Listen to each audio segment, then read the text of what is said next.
అందరికీ నమస్తే అండి. పరిపాలనాపరమైన నిర్ణయాలు, విధానాల మీద చర్చించడానికి ఈరోజు ఆంధ్రప్రదేశ్ క్యాబినెట్ భేటీ జరిగింది సచివాలయంలో. సో ఈ భేటీలో సీఎం గారు కొన్ని కీలకమైన కామెంట్స్ చేశారు. మంత్రుల పెర్ఫార్మెన్స్ మీద, మంత్రుల పనితీరు మీద, అక్కడ వస్తున్న కొన్ని ఆరోపణల మీద, కొన్ని శాఖల మీద ఇప్పటికీ పట్టు రాకపోవడం, మంత్రులు కొన్ని వ్యవహారాల్లో నిర్లక్ష్యంగా ఉన్న విషయంలో సీఎం గారు సున్నితంగా కొంతమంది క్లాస్ పీకారు.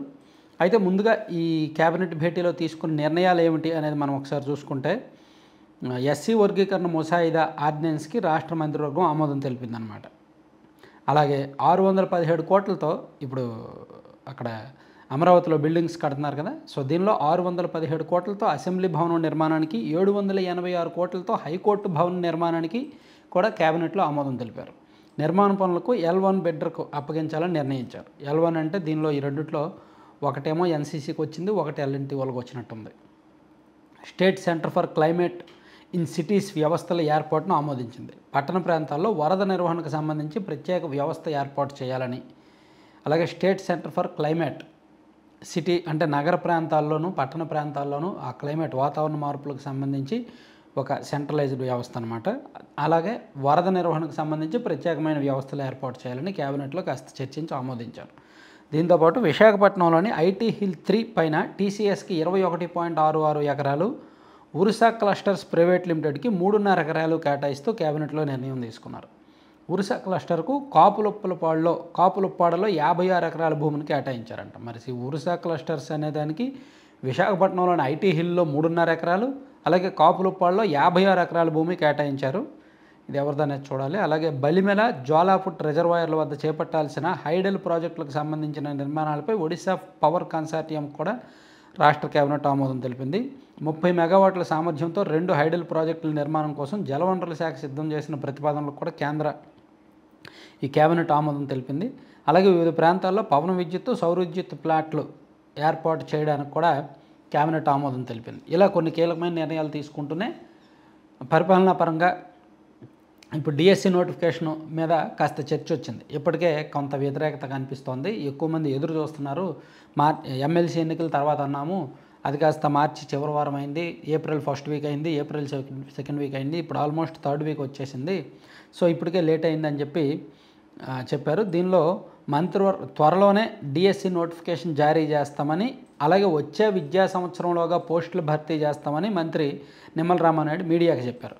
నాకు అర్థం కాని విషయం ఏంటంటే, ఫిబ్రవరిలో నోటిఫికేషన్ ఇచ్చినా జూన్ నాటికి భర్తీ చేసేస్తారు, ఏప్రిల్లో నోటిఫికేషన్ ఇచ్చినా జూన్ నాటికి భర్తీ చేస్తారా? వీళ్ళు మే నెల వరకు అలాగ చెప్తూ కాలక్షేపం చేసి ఆగస్టుకు భర్తీ చేస్తారేమో అనిపిస్తుంది. సో లేట్ చేస్తూ ఉన్నారు. మరి ఎందుకో ఈ నెల 26వ తేదీన మత్స్యకారు భరోసా కింద లబ్ధిదారులకు 20,000 ఇస్తారంటండి. రాష్ట్రంలో టీసీఎస్ విస్తరణకు భూమి కేటాయించాలని నిర్ణయించాం. అలాగే భూగర్భ కేబుల్ వ్యవస్థ ఏర్పాటుకు నిర్ణయం తీసుకున్నాము. గుంటూరులో ఈఎస్ఐ ఆసుపత్రికి ఉచితంగా భూమి ఇవ్వాలని నిర్ణయించాం అని చెప్పి మంత్రి గారు చెప్పారు. అలాగే ఎస్సీ ఉపవర్గీకరణకు సంబంధించి కేబినెట్ ఆమోదం తెలిపింది. దీనిలో ఎస్సీ వర్గీకరణలో 200 పాయింట్లు రోస్టర్ అమలు కోసం కేబినెట్లో నిర్ణయం తీసుకున్నారంట. అంటే విద్యా ఉద్యోగాల్లో రిజర్వేషన్ల ఫలాలు సమానంగా అందడానికి ఎస్సీ ఉపవర్గీకరణ కింద గ్రూప్ 1లో 12 ఉపకులాలకు 1% రిజర్వేషను, గ్రూప్ 2లో 18 ఉపకులాలకు 6.5% రిజర్వేషను అమలు కానుంది. గ్రూప్ 3లో 28 ఉపకులాలకు 7.5% రిజర్వేషన్ వర్తించబోతోంది. సో ఇలా రోస్టర్ పాయింట్లు ఇచ్చారంట. అన్ని జిల్లాల్లో కూడా ఈ ఆర్డినెన్స్ అమల్లోకి వస్తుందని చెప్పారు. సో ఇదే మీటింగ్లో రాష్ట్రంలో ఈ మధ్య జరుగుతున్న అంశాల మీద కూడా సీఎం చంద్రబాబు నాయుడు గారు క్యాబినెట్లో చర్చించారు. ఈ మత కలహాలు సృష్టించడానికి ప్రయత్నిస్తున్నారు. సో దీన్ని మంత్రులు ఇమీడియట్గా తిప్పికొట్టాలి. కొంతమంది మంత్రులు వాళ్ళ శాఖాపరమంగా ఇంకా పూర్తిగా పట్టు సాధించలేదేమో అనిపిస్తుంది. సో జగన్మోహన్ రెడ్డి గారు అండ్ వైసీపీ వాళ్ళ పట్ల ఎప్పటికప్పుడు అలర్ట్గా ఉండాలి. వైసీపీ వాళ్ళు ఎప్పుడు వాళ్ళకేముంది, వాళ్ళు ఒక బురద తీసుకెళ్ళి ప్రభుత్వం మీద చల్లేస్తారో దాన్ని తుడుచుకోవాల్సింది, ప్రజలకు వివరించాల్సింది మనమే. కాబట్టి వాళ్ళ కుట్రలు ఎప్పటికప్పుడు తిప్పికొట్టండి అని చెప్తూ రాష్ట్రంలో మత కల్లోలాలు సృష్టించడానికి ఒక ప్రయత్నం జరుగుతోంది. దీని మీద ఇంటెలిజెన్స్ వ్యవస్థను కూడా సీఎం గారు అప్రమత్తం చేశారు. హోంమంత్రి అనిత గారు ఈ విషయం చెప్తూ రాష్ట్రంలో మత కలహాలు సృష్టించాలని కుట్రలు చేస్తున్నారని చెప్పారనమాట.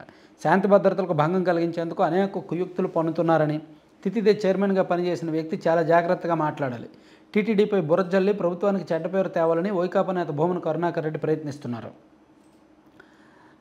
అసత్య ఆరోపణలు అని చెప్పి ఈవో శ్యామలరావు కూడా చెప్పారు. పాస్టర్ ప్రవీణ్ అంశంపై కొందరు కుట్రలు పన్ని ఆరోపణలు చేశారు. సీసీటీవీ ఫుటేజ్లను బయట పెట్టేసరికి నోళ్ళు మూసుకున్నారు అని అనిత చెప్పారు. సో ఇలా పాస్టర్ ప్రవీణ్కి సంబంధించిన అంశం కావచ్చు, అలాగే టీటీడీ మీద వస్తున్న ఆరోపణలకు అంశం కావచ్చు, ఇవన్నీ కూడా కేబినెట్లో చర్చకు వచ్చాయి.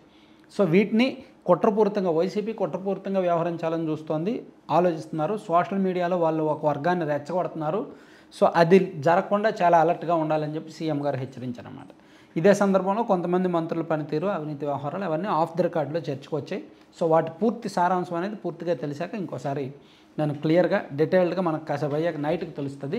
నేను డీటెయిల్డ్ వీడియో అప్పుడు చేస్తాను. ఏ మంత్రి క్లాస్ పీకారు, ఎంతవరకు జరిగిందని. మొత్తానికి మంత్రులకు అయితే మందలించారు, క్లాస్ అయితే పీకారు. పర్టికులర్గా కొంతమంది మంత్రులు వాళ్ళ శాఖల మీద ఇంకా పూర్తిగా గ్రిప్ సాధించట్లేదని, ప్లస్ వైసీపీ వాళ్ళకి సరిగ్గా సమాధానం కౌంటర్లు ఇవ్వట్లేదని, ప్లస్ కొంత కరప్షన్ కంట్రోల్ చేయట్లేదని, ఈ వ్యవహారాల్లో ఆయన కొంచెం సీరియస్గానే మాట్లాడారు. Thank you.